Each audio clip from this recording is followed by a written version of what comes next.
ว่าเสียงกระพาครอบครัวไปลินบุญข้าวต้มอยู่ที่เฮือนเอื้อยทุกคนอยู่ที่บ้านเมืองกว้านเนาะแหน่ลุงทรายแม่แล้วก็เด็กน้อยซาวมอน ไปเป็นเลยก็ติดตามเบิ่งนำกันทุกคนเพราะว่าบุญสนเผ่าไตแดงเด้อบุญสนเผ่าไตแดงนี่เป็นบุญหนึ่งที่มีฮิตของประเพณีของสนเผ่าไตแดงในเมืองสำไตเพื่อหัวผ่านเอานี่เนาะไปติดตามชมไปนำกันเลยทุกคนบ้านนี้เอิ้นบ้านห้วยกิ๊กแต่ว่าเขาจะเอาบ่ได้เฮ็ดบุญบ้านนี้เนาะบ้านนี้เขามีวัดนี่จะถือศาสนาพุทธเนาะถ้าบ้านเลยเป็นชนเผ่าไตแดงหั่นน่ะเขาจะถือศาสนาฟรีแล้วก็เฮ็ดบุญข้าวต้มเนาะเขาจะเลาะมือนำทางนี่ว่าแต่ละบ้านมันจะดินแตกต่างกันได้ทุกคนจะม้วนเนาะเฮฮามวนซื่นแบบพื้นบ้านพื้นเมืองแต่เฮาเลยเนาะเลยก็ติดตามเบิ่งไปนำกันทุกคนว่าบรรยากาศแคมทางนี่นะเนาะเป็นเด้อเนาะสินะหลวงปู่เมารถมาแล้วก็ช่วงระยะนี้ก็เกี่ยมเขาสู่ฤดูการดินบุญสงกรานต์เนาะทุกคนทางหน้าเฮานี่ก็จะมีแหล่งท่องเที่ยวเนาะเป็นแหล่งท่องเที่ยวแล้วก็มีตาดเนาะตาดเขาเอิ้นตาดบางในเนี่ยเนาะโอ้มีคนเข้ามาเกี่ยมมาค่ายเขืองเลยเด้ทาง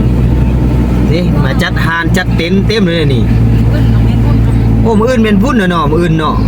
อ๋อเข้ามาลงเขืองเลยนั่นโอ้จัดงานยืนนี่ครับทางเนินโอ้คักเนาะนี่ตายเวทเลยกูได้บรรยากาศคักเลยนี่เข้ามาจัดหานค่ายเขืองค่ายคล้องโอ้เนาะก็เป็นบรรยากาศหนึ่งในที่เมืองสำเต๊ะเฮานี่ก็เป็นการท่องเที่ยวเนาะหลักๆก็คือแถวนี้แหละคนที่มาง่ายไปง่ายมาง่ายเนาะโอ้คักเนาะบรรยากาศแปมทางต้นไม้ใบหญ้าก็เริ่มเขียวขึ้นแล้วนี่ฝนตกซื่อแล้วบ่มื้อวานก็ฝนตกแห้งมื้อวานนี่อันนี้ก็ส่วนหญ้าของสวนเผ่ามงเขตนี้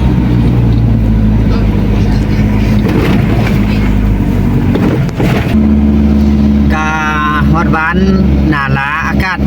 กาศเย็นที่สุดบ้านนี้ทุกคนอยู่สูงแล้วก็เขาปลูกกาแฟหลายได้บ้านนี้ระดับต้นของเมืองสำเตอได้บ้านนี้ปลูกกาแฟบ้านนี้เป็นบ้านชนเผ่าไตแดงเนาะเฮ็ดข้าวต้มบ้านนี้ก็เฮ็ดบุญแหละสุริยะบุญนี่ซ้ำสิแบะล่ะแบะบ่เด้อก็เมาเลยเด้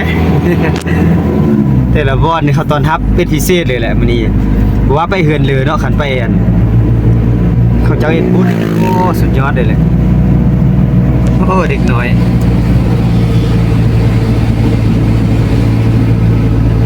เฮ็ดบุญบ้านสุดเฮาไตแดงส่วนเผ่าไตแดงแท้ๆนี่จะมีเสื้อสายมาแต่เวียดนามแหละส่วนหลายโอ้เห็นเลยก็ม้วนเลยแหละมื้อนี้คือคืนเลยแหละมื้อนี้กินข้าวต้มข้าวนมทุกคนเธอกระสงกาใช่ไม่มาทำได้ปีก็ถึงบางปีนี่ก็ฟอร์มกับบุญสงกรานต์แต่บางปีนี่ก็ก้อนหรือว่าล่างก็มีนะเขาจะเอามือ14ค่ำกับ15ค่ำของเดือน4เนาะเดือน4ลาวเป็นเดือน5แหละเนาะเป็นเดือน5ลาวเลยเป็นเดือน5ลาวเนาะ14ค่ำกับ15ค่ำเป็นเดือน5ลาวเขาจะเฮ็ดบุญข้าวต้มไตแดงทั่วเมืองสำเตินเฮ็ดมือเดียวนี่เฮ็ด2มือนี่บ่ซั่นสิไป14ค่ำกับ15ค่ำถ้าว่าเจอกับบุญสงกรานต์กับของส่วนบุญสงกรานต์ของส่วนเผ่าลาวพุทธกะลิ้นพร้อมเดียวเลยนี่กาแฟสุดเลยแหละนี่กาแฟนาล่าอากาศเย็นเป็นพิเศษโอ้มีงัวไล่เนาะเก็บเข้าสู่บ้านเสียงดีนี่ก็บ่เฮ็ดได้หุ้นนั่นข้าวต้มนี่นะเขาจะเป็นส่วนเผ่าที่ถือศาสนาพุทธเนาะบ้านนี้บ้านเสียงดีบ้านบ้านฟูลาวนี่บ้านฟูลาวฟูไตเขาว่าที่เนาะบ้านนี้จะไปกินน้ำบ้านนาลาและส่วนหลาย ไล่บ้านเนาะมีชนเผ่าแต่แรกเขาเจ้าก็ไปกินนำเข้า อยากไป เล็กเปลี่ยนนี่ยามกินข้าวต้มแล้วนี่ผู้บ่าวน้อยนี่ ยามไปนี่น้ำมูอยู่รู้หมดสิ แม่คันนี้อ่ะ บ้านเสียงดีมิดจ้อยเลยบ้านนี้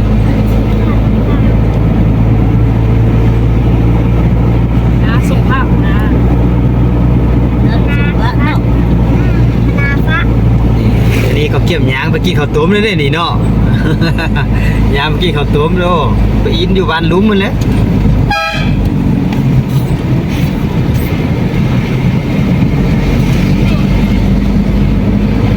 บ้านเสียงดี เดี๋ยวมารถไหน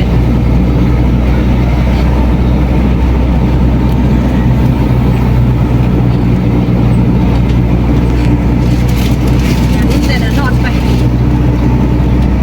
บ้านนี้มีโรงเรียนเลยเขตนี้ก็มาเขานี่เม็ดบอกว่ามงบอกว่าบ้านอื่นน่ะเขตนี้ก็มาเขาอยู่นี่แหละเป็นจุดเจอกล้าบ้านโอ้ทงหญ้าเขาเนาะนี่ส่วนหญ้าเขากำลังเคี้ยวเลยงามเลยบ่เลี้ยงงัวเลี้ยงควายของชนเผ่ามงเขาจะอยู่สูงเลยชนเผ่ามงนี่อยู่จอมฟูและส่วนนายบ้านมงโอ้บ้านนี้งามเนาะเพื่อนไล่แต่ว่าต้นมะเก้ารู้เนาะมีต้นมะเก้านี่มีสินค้าได้นี่ได้เงินก็ต้นมะเก้าขายมะเก้าโอ้เก็บไปอันเหนือเมืองหมดอะเก็บเครื่องลั่นรถเมล์บ้านมงส่วนเผ่ามงนี่อยู่สูงส่วนได้สูงเขามักอากาศเย็นแล้วก็มักอยู่บนสูง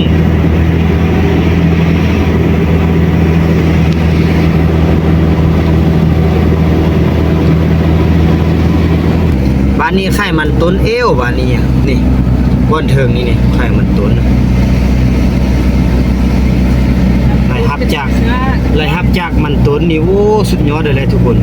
สินค้าระดับหนึ่งของบ้านห้วยลาดนี่แถวนี้มีเต้มมือก่อนเนี่ยเขาส่งเวียดคนเวียดมาเป็นผู้ฮับซื้อเนาะ ร้านเป็นร้าน วิวงามมาทางนี้อ่ะขึ้นมาสุดยอดเลยวิว คุณเด็ก หญ้าก็กำลังเคี้ยวคักเลยทุกคน เก็บนาบ้าน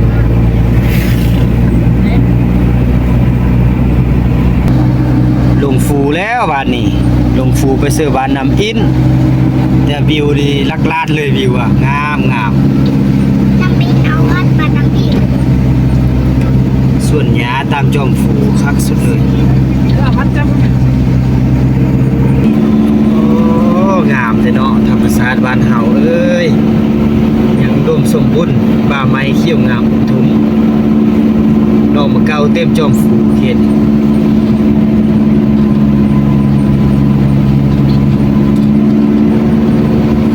แม่โคตรไฟฟ้าเลย วิวทางนั้นนี่บ่แม่นไฟฟ้าโรงงานหินมาโบหรือหินเกนิกว่ะ ไฟฟ้าเจ็ดโมง แม่น ไฟฟ้าเอ โรง งงานหินมาโบว่ะ สุดยอดมันมี อินโบว์ โรงงานของจีนเด้มาตั้งจีนเนาะบริษัทจีนมาขุดค้นหินมาโบ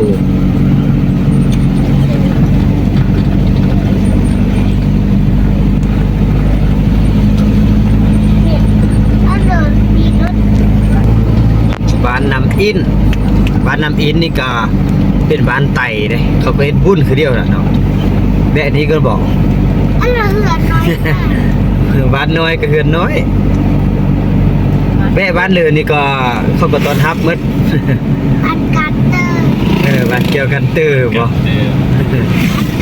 โอ้ธรรมศาสตร์ดีๆเลย เขาก็เฮ็ดบุญเนาะเนี่ยบุญชนเผ่าใส่แดงทุกคนยินอยู่บ้านอยู่เฮือน ในปฏิ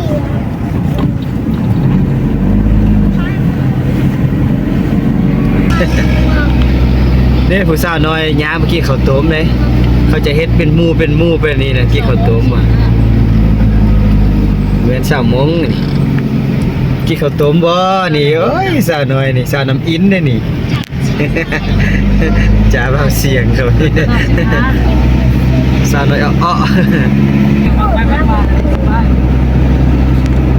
โอ้ตังเหือนดูสุ่งเลยเนาะเขตนี่มือวานกับมื้อนี้เนาะทุกคนที่ว่าแขกต่างประเทศเข้ามาท่องเที่ยวเมืองซำไตนี่โอ้หลายที่สุดเลยนะเป็นต้นว่าเวียดนามนี่ทุกคนเวียดนามนี่เขามาเมืองกวั้นกับเขามาซำเตอนี่เขาเจ้าจะเฮกเซี่ยวเลี้ยวนะแบบว่าบ่ได้มีบัตรมีเบอร์หยังหรอกสามารถไปมาหาสู่กันอย่างสะดวกสบายเลยทุกคนเพราะว่าบางเสียงก็เคยไปเนาะเคยไปเลาะดินบุ่นทางเข้าอ่ะเขาก็บ่ได้กวดหยังหรอกเพราะว่าคนลาวเนี่ยนะก็รถก็กวดเอกสารซ่านนี่แหละเป็นกันเองนี่นะเนาะแต่ว่ามือเหลือบุ่นบ่เขาจะไปมาหาสู่กันแบบง่ายๆเนาะคันถ้าว่าคนต่างแขวงต่างเมืองเขาก็จะไปเขาจะกวดเนาะในนั้นนะถ้าเป็นคนเมืองซำไตนี่โอ้สบายเนาะคนเวียดมาก็คือกันเนาะคนลาวไปก็คือกันใช่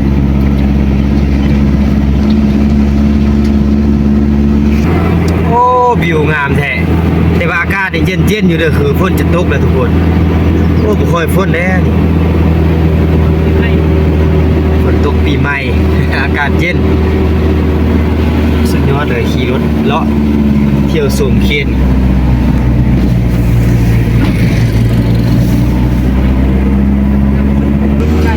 รถ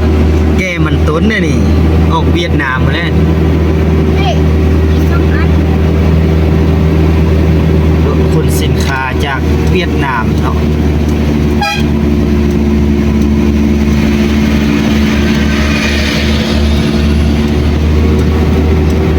เรียบ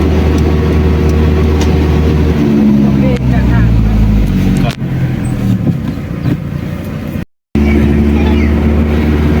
ทางนั้นรถเมล์วะ ถ้าเรารถเมล์อ่อนช่วงนี้เป็นช่วงการเดินทางของเขาเจ้า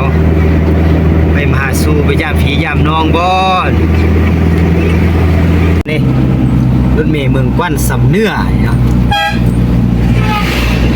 นี่สู้ไปสู้ โอ้เทียบกับทางสำเรือเลยขนาดผู้ร้ายอันนั้นงาม บ้านชนเผ่ามงบ้านนี้อ่ะการ ถเนี่ยขึ้น แล้วก็มีชนเผ่าไตแดง รถนี่นะ ส้มเดียวอยู่แท้เนาะปนกันอยู่ทุกคนนี่ทางเทิงก็มีในโรงงานหินมาโบโรงงานหินแกนิกเขาเอิ้นโอ้ดินบุญแวะก่อนบ่ แวะกินข้าวต้มก่อนบ่ไปเงินเดือนนี่เขาก็ตอนทับเป็นนางกินเดี๋ยวนี้เด้อไปเงินเดือนก็ไปย่านบ่เข้าไปตอนทับเนาะ หมูมักจะทอด มักจะจับจดไลฟ์ นี่รถทอง โอ้ยคือคืนเลยเนาะมวนซื้นเด้แต่ละเฮือนทุกคนโอ้โหคัก ปวด นี่เฮือนเลยก็มีแขกมาลิ้นนำม้วน ได้ส้นเนื้อเลย ส่วนเผ่ามงเนี่ยมาไล่ ส้นเตอร์ลาวบ้านเดียว อ๋อเตกี้พุ่นวะ โอ้คัก แต่ แท้ คุณนอดเถิงอีกวันน่ะนั่งมัน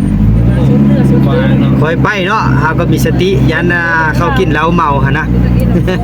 แล้วก็ค่อยๆไปเราก็มีสติในการขับขี่โอ้ยผู้สาวผู้บ่าวดินม้วนเลยดินบุญนี่ อย่าทอด ผู้สาวผู้บ่าวงามเลยนี่ FC เลยก็ว่าสาวน้อยหนานั่งเนาะ นี่เจอห้องเรียนจะทอด ค่อยไปค่อยมาเนาะเดินกันขับขี่เพราะว่าเขาเจ้าบ่ฮู้แล้วเรื่องกฎระเบียบระบ่ฮู้หยังแล้วว่าไผเดินไปแล้วนี่ ชน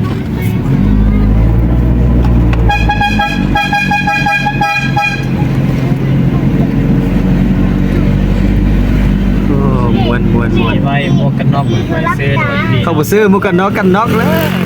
ไปแล้วนี่โอ้โหคักเนาะคนไล่แท้บ้านนี้อ่ะโอ้บ้านนี้ว่าคนไล่กว่าหมู่เนาะตามเฮามาเนาะ เลี้ยงอยู่ได้ ส้นเรื่องมุ้งมัดตัวเอามา โอ้ ต้นมุ้งมันเป็นรุ่นกับลาวกับไป เออ ดีขึ้น เกินเที่ยงพี่น้อง บ้านเที่ยง เจ้ากินน้ำค่อยๆกินน้ำเจ้านี่นะประมาณนี้นะ หน้านั่งมาดอก น่านั่งเม็ดอันนี้คุมนี้กับคุมมงเนาะต่อมานี้นะนี่เหือนมง อายุเดียวเนาะ โอ้เขาจะมาเซอร์น้ำนี่เนาะน้ำดินน้ำของบ่อนี่ วันนี้แต่ว่าได้ก่อนไปคนเลย อะไร บ้านชนเผ่ามงนี่มิดเลยเนาะ ไปกินข้าวต้มน้ำชนเผ่าไตแดงมิดเลย บ้าน นี่เนี่ยต้องไปคนเจอ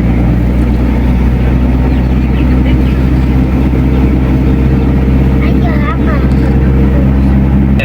โอ้งามเนาะทางนี่นี่เขตนี้ก็เป็นเขตวิวงามเลยเป็นเขตท่องเที่ยวของเมืองกว้านทุกคนคือต้นเป๊กนี่แหละไม่เป๊กนี่หลายเขต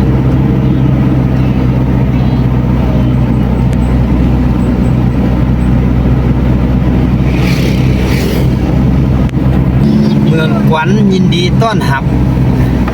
ลิ้น กว้านยินดีต้อน อะ รับ ไรโอ้คุณแม่อยากได้นี่ลิ้น น้าอะไรซัก เอาวันนี้ก็มาฮอด เลยซ้ เดินทางมาฮอดบ้านนำขวางเอิ้นนำขวางแต่ว่าเขาเปลี่ยนเอิ้นซื้อนำขวางบ้านนี้ก็เป็นบ้านส่วนเผ่าไต่เด้เขาก็ดินพุ่นนี่แหละโอ้เขาเกี่ยมลงหาดด้วยนี่โอ้ตอนกลับมาจังไปดินเนาะ มาเสียมุก เกี่ยมลงหาดแต่ว่าอากาศหนาวแบบนี้จิม้วนคือคืนบ่เด้เนาะ อากาศเย็นๆหนาวๆนี่ทุกคนอากาศหนาวแห้งเด้อบ้านเฮาฝนตกตึมใช่ไหมอันแห้งเลยแหล้วมืดมาทางนั้นเลยนี่ ว้าวิวงามแท้เมืองบอนสูงสุดเลยแหละเมืองกว้านนี่ตั้งอยู่สูงเลยทุกคนสูงจะว่าอากาศจะว่าเย็นกว่าทางสำเตือเขาไล่เท่าเลยทางนี้อารมณ์คือกับเสียงขว้างเลยนะ โอ้งัวนี่เขาเดียงต่ำฟูนี่เขาเจ้าความรู้มั่นเขาเจ้าเขตนี้นะน้ำนี่เขาตักมาเลยเฮิงงัวเขาบ่คือเฮาเลย เฮ้ยตักน้ำทุกมือเดียวเห็นบุได้แล้วโอ้หนาขันไล่ทางนี้ดูสันๆเขาเอ็ดหนา ยึดตามย่อมฟูเลยก็ยังมีทางที่ออกไปเสือเวียดนามทางนั้นสายแดนเขาเอิ้นว่าตรงอูแดนดินงามฝนตกนี้ว่าเสียงจะไปถ่ายคลิปให้เบิ่งอยู่ตามจอมฟูแม่นเขาเป็นนี่นะเขาเฮ็ดส่วนหญ้าน่ะเต็มจอมฟูเลยเขตแต่ว่าฝนตกแนวนี้ไปนี่โอ้สุดยอดเลยความงามผู้ว่าผู้สาวไปดินนั่นบุญเนาะ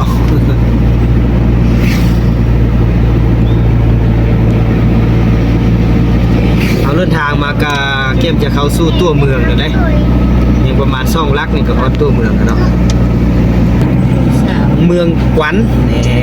บ้านเมืองกวันตัวเมืองเนาะตัวเมืองแท้เลยตัวเมืองกวัน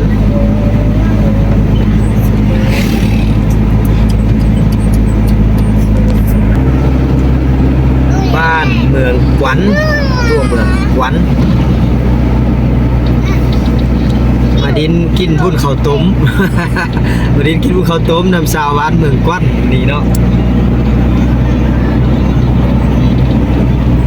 นี่คิว คิวรถเมล์ โฆษณา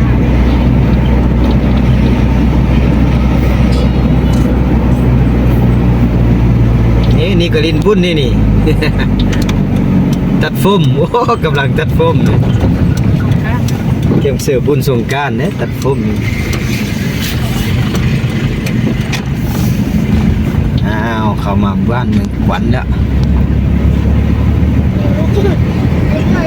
โซนนี้โซนเผ่ามงโซนนี้ พอได้มันนะลูกหมดไปบ้านเย่ ช่วยลูกโคตรตั้งดีกว่ามดถึงมดไต่ตั้งนี่ อ้าวคลิปนี้บ่าวเสียงก็จะจบสำนี้ก่อนเด้อนี่ก็คือการเดินทางแต่เมืองสำไตมาฮอดเมืองขวัญเนาะก็อย่าลืมกดติดตามให้บ่าวเสียงเด้อสำหรับคลิปนี้บ่าวเสียงจะจบสำนี้ก่อน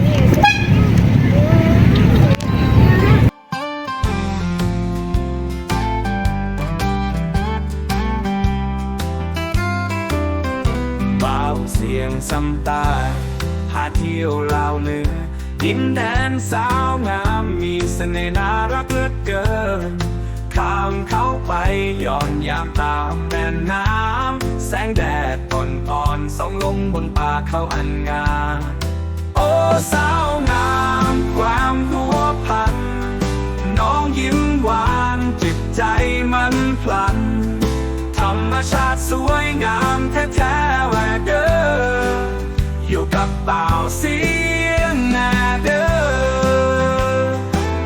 ขึ้นเขาไปชมวิวทิวทัศน์ลมเย็นๆพัดผ่านทุ่งนา